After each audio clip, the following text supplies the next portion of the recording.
Bienvenue sur Les Jongleuses, le podcast des femmes bien occupées qui jonglent entre le perso, le pro et tout le reste. Ici, on s'intéresse à la balle la plus importante de votre jeu, on s'intéresse à vous. Il est temps de renouer avec votre vie intérieure et d'en faire votre outil le plus puissant pour créer la réalité de vos rêves. Et ici, je vous y accompagne en partageant avec vous mes ressources testées et approuvées. Je suis Ruth Manou, coach de vie certifiée, 2 fois maman et gardienne de cet espace. Abonnez-vous à la newsletter ou sur votre plateforme d'écoute préférée pour être notifié des nouvelles sorties. Et je compte sur vous pour partager largement autour de vous et pour laisser une pluie d'étoiles et de commentaires partout où c'est possible. Bonne écoute!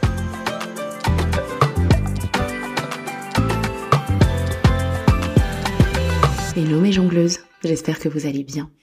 Ici, j'ai l'impression de juste retoucher terre après avoir passé un peu trop de temps dans un tambour de machine à laver. Ça a carrément secoué de mon côté. Si vous me suivez sur les réseaux sociaux, vous savez pourquoi. Vous savez que j'ai déménagé avec ma famille et si vous ne me suivez pas, je vous l'apprends ici. Je ne vis plus en Irlande, mais en Suède depuis tout juste 2 mois.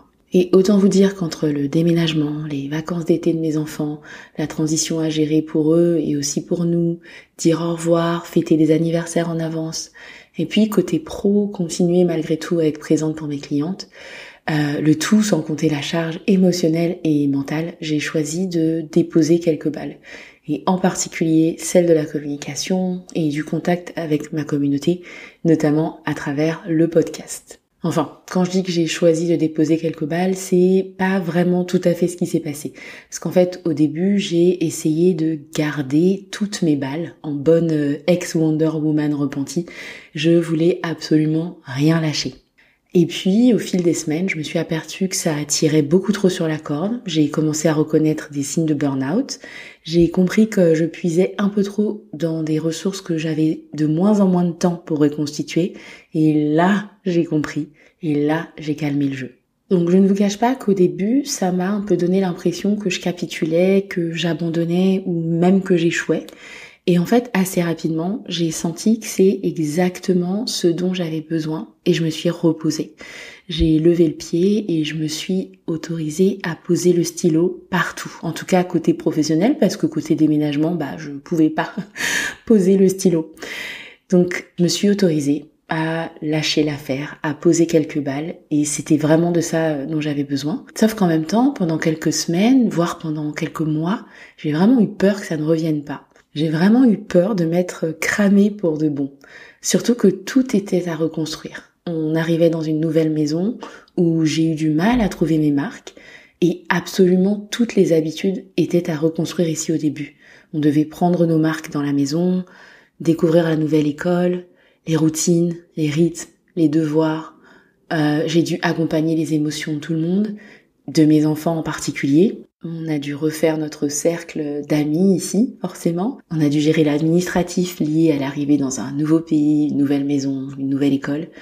Et puis du coup, tout d'un coup, non seulement ma créativité était en berne, mais en plus toute mon énergie était complètement investie dans cette phase de création des fondations.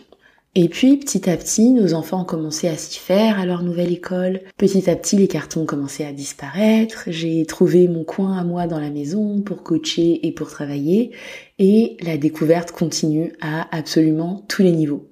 Là, par exemple, je suis en train de tester un nouveau lieu dans la maison pour écrire. Et je me sens dans une drôle de croisée des chemins parce que d'un côté, je trouve ce coin absolument magnifique. Je suis face au soleil. Le ciel est bleu, les feuilles jaunes et oranges dansent dans le vent, c'est trop beau, elles tombent doucement. Et d'un autre côté, j'ai un énorme pincement au cœur en repensant à la dernière fois où j'ai écrit un épisode dans ma maison irlandaise. Et je trouve que ça symbolise assez bien le processus que c'est et que vous avez peut-être vous-même déjà vécu. C'est à la fois un deuil et un renouveau.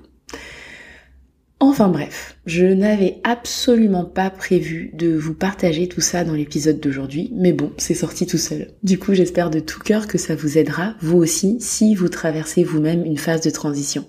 Je pense à celles d'entre vous qui sont en postpartum, par exemple, avec qui j'ai pu échanger, avec cette impression d'être complètement perdues, ou à celles qui sont en burn-out, ou à celles qui sont en plein questionnement professionnel ou relationnel. Si vous le vivez comme un deuil, comme un tourbillon, je suis vraiment de tout cœur avec vous, je sais ce que c'est. Et vraiment, ce que je peux vous assurer, c'est que ça finit absolument toujours par revenir. La phase de renouveau, elle finit toujours par revenir. En vrai, ce que j'avais prévu pour cet épisode, c'était de vous parler des phases de transition. Nouveau mois, nouveau semestre, nouvelle année. J'avais prévu de vous partager des outils très concrets pour aborder ces transitions au mieux. Mais on y reviendra dans 2 semaines avec un épisode qui sera consacré, qui sera plus construit.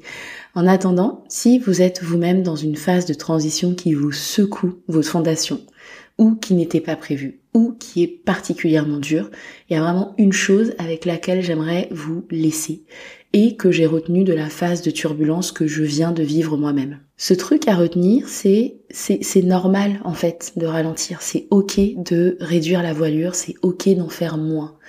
Ce qu'il faut comprendre, c'est que les périodes de gros changements comme ça, c'est des stresseurs énormes.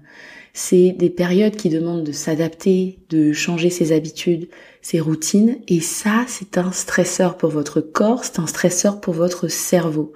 Sans compter que souvent, ça s'accompagne de demandes supplémentaires. Ça peut être un bébé qui ne dort pas, ça peut être des enfants dont il faut accompagner les émotions, des cartons à faire, des preuves à faire dans un nouveau boulot, et tout ça, en fait, ça puise dans les ressources.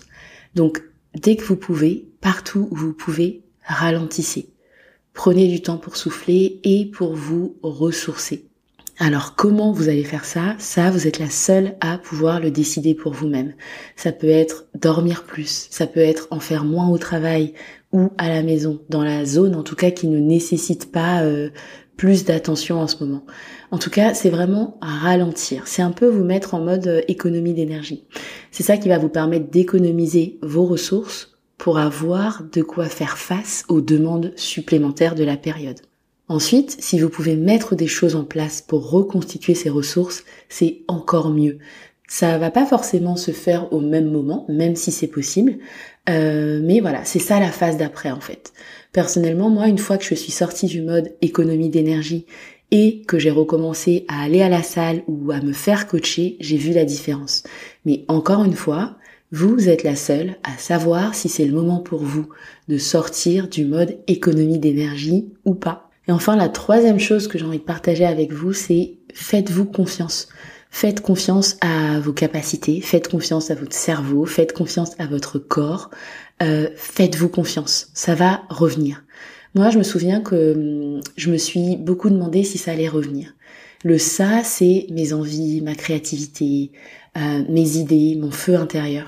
J'avais un peu l'impression d'être un peu engourdie, d'être un peu rouillée, d'avoir des petites braises comme ça qui sommeillaient, de la cendre, vous voyez. Cette impression que je suis un peu perdue et que j'ai perdu le contact avec ma flamme intérieure, vraiment. Et je me souviens que je m'étais sentie comme ça aussi après mes congés maternité. Et en fait, ce que je peux vous garantir, c'est que oui, ça revient. Vraiment, je vous promets. Ça revient avec le repos, ça revient avec le self-care que vous allez vous donner, ça revient avec le temps que vous allez vous accorder. Donc vraiment, confiance. C'est juste un arrêt, c'est juste une pause sur une aire d'autoroute. Mais je vous assure, ça revient. Alors ça peut revenir parfois différemment, mais vraiment, je vous promets que ça revient. Pour moi, par exemple, je sens qu'il va y avoir des évolutions dans mon business et dans ma communication. Le podcast va sûrement changer de forme, voire s'arrêter. Je ne sais pas encore. Je sais juste que c'est revenu.